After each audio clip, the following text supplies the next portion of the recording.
Whatever the case, I would like to encourage this Congress to look seriously at how we can make forests more interesting and attractive for the young people. And it's very strange to see, again, in the countries in Africa that I have been visiting, that young people have done their own small planting trees in their school, which we never do in our countries. Sorry if I'm very open to you. In all relevant countries, we must invest more in forest education, in professional forestry school, and in awareness program, making sure, of course, that the gender balance is always maintained. By this, I mean that women have an impressive role to play in educating the younger generation in planting trees. Participants in this Congress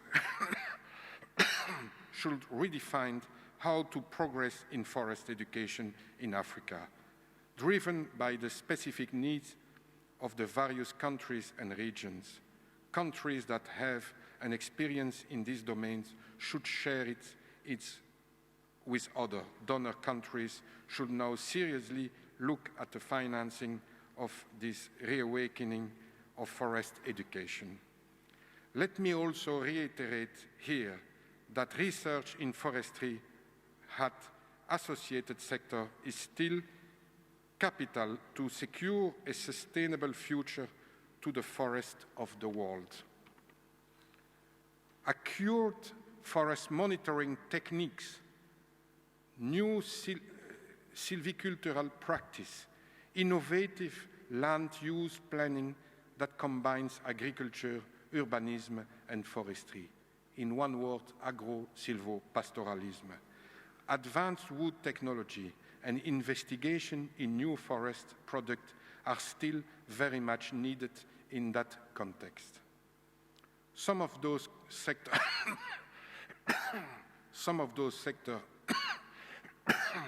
can offer very attractive job opportunities for young people who desire to pursue scientific or management career.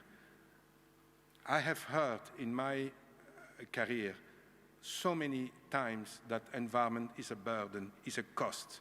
I never heard of very few times I've heard that environment is a way to attract people, to give job to the people.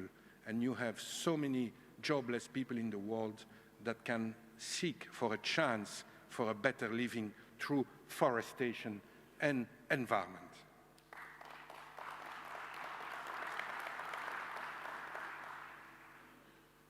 Finally, I would like to share with you what I consider to be an important prospect for the future. It is clear today that we can no longer count on a sustainable high growth rate to maintain, not to mention improve, our existing way of life. All levels of governments are compelled to borrow more and more, sometimes just to stand still. The use of loans obviously leads to future financial burdens. Every country has a problem with repaying its structural debt.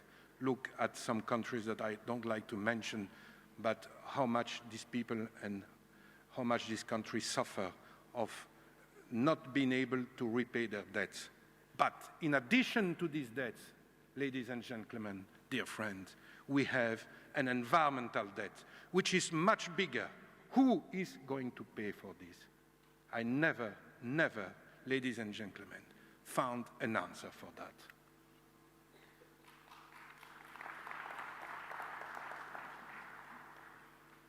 The need for an appropriate repayment schedule is well understood. But beyond the financial structure debt, this investment often creates an environmental debt which is not fully appreciated. And when I say not fully, I'm ambassador, so I need to balance my words. Hence, the cost of remediation is seldom calculated or funded.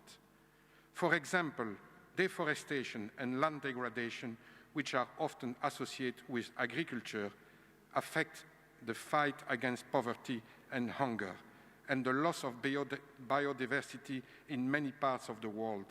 We know now that those trends will also have an impact on the global climate.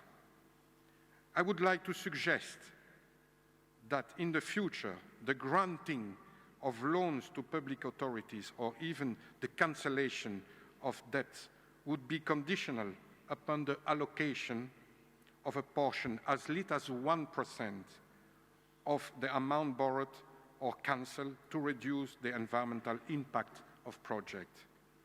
This eco-contribution proportion of this eco-contribution proportion of international financing could contribute to a future environmental fund which should rapidly acquire considerable equity. If I take the example of the Paris Club have since 47 years cancelled for more than $683 billion. Let's imagine that a few percent of this cancelled debt could be allocated in a fund for environment. Thank you. This would, from my point of view, make a great difference today. The important point which I wish to stress is that a simple scheme could result in profound and positive changes for our society. I am someone who tried to defend simple scheme because simple scheme can make a huge difference. In closing, distinguished participants, I would like to call on you to take seriously your role as advocates for forests for the coming years. When I say forest, I also speak about people and the animals who want to survive in this forest. I call on you to develop innovative approach to the conservation, management, and use of the world forest resources. A continuing lack of attention to our global environmental should not be tolerated anymore, and even considered reprehensively.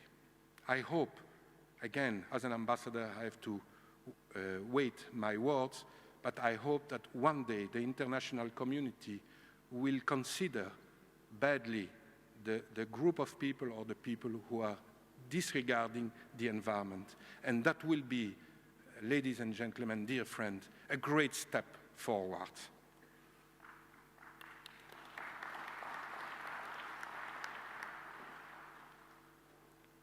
For the remainder of my term as FAO Special Ambassador for Forest and the Environment, I would like to endeavor to support such action, as you should not hesitate in calling upon me to work with you on concrete solutions. Again, please never hesitate to call upon me to support your ideas, to support the ideas for the interest of the world, of every one of us. I thank you for the effort and wish you a very successful Congress. Thank you so much.